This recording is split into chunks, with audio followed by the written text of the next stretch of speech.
মধ্যপ্রাচ্যে উত্তেজনা এখন চরমে। ইসরায়েলের একের পর এক আগ্রাসী হামলার পর অবশেষে ইরান তার দীর্ঘ প্রতীক্ষিত প্রতিশোধমূলক অভিযান শুরু করেছে।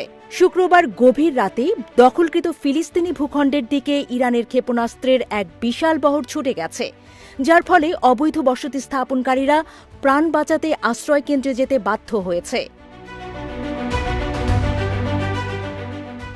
প্রেস টিভির প্রতিবেদনে বলা হয়েছে, এই প্রতিশোধমূলক অভিযানের সূচনা হয়েছে ইরানের সর্বোচ্চ নেতা আয়াতুল্লাহ আলী খামেনির একটি টেলিভিশন বার্তার পরপরই। তার কড়া বার্তায় তিনি ইসরায়েলকে হুঁশিয়ারি দিয়েছিলেন যে ইসলামিক প্রজাতন্ত্রের সশস্ত্র বাহিনীর প্রতিশোধের মুখে তারা অসহায় হয়ে পড়বে। সর্বোচ্চ নেতার এই ঘোষণার পরপরই ইরানের সামরিক বাহিনী সক্রিয় হয় এবং অপারেশন ট্রু প্রমিস 3 শুরু করে।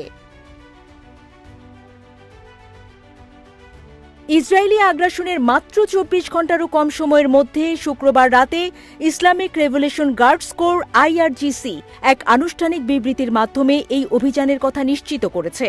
আইআরজিসি তাদের বিবৃতিতে জানিয়েছে, আজ সকালে বর্বর সন্ত্রাসী শিশু হত্যাকারী জায়নবাদী শাসনের আগ্রাসী ও শত্রুতামূলক কাজের পর যা ইসলামিক ইরানের নির্দিষ্ট কিছু এলাকায় হামলা চালিয়েছিল এবং যার ফলে বেশ কয়েকজন উচ্চপদস্থ সামরিক কমান্ডার, বিশিষ্ট বিজ্ঞানী এবং নিরীহ নাগরিক, বিশেষ করে নিষ্পাপ শিশুরা শাহাদাত বরণ করেছেন।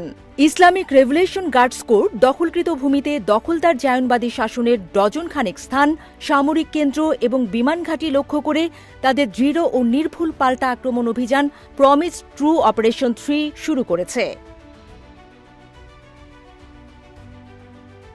এই অভিযানে ইয়া আলী ইবনে আবি তালিব কোড নামটি ব্যবহার করা হয়েছে এবং এটি পবিত্র ঈদ আল গাদির উৎসবের সাথে মিলে গেছে।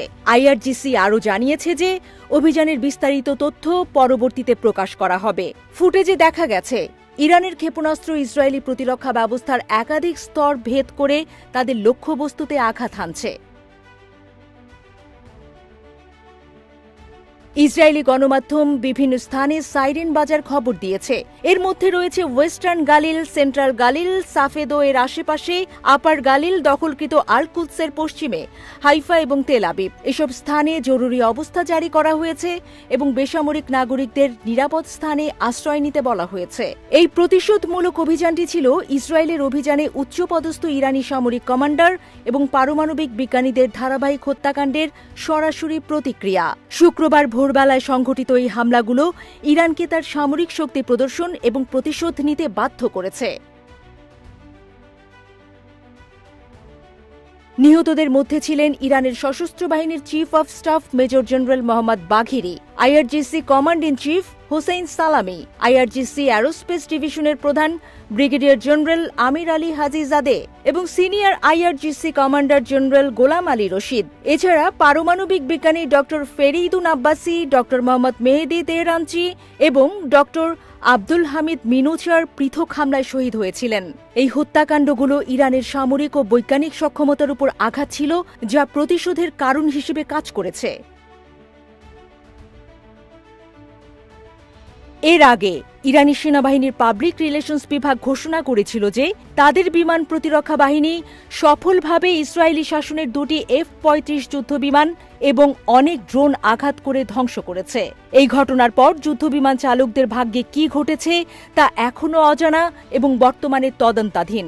এই আক্রমণ মধ্যপ্রাচ্যে উত্তেজনাকে নতুন উচ্চতায় নিয়ে গেছে।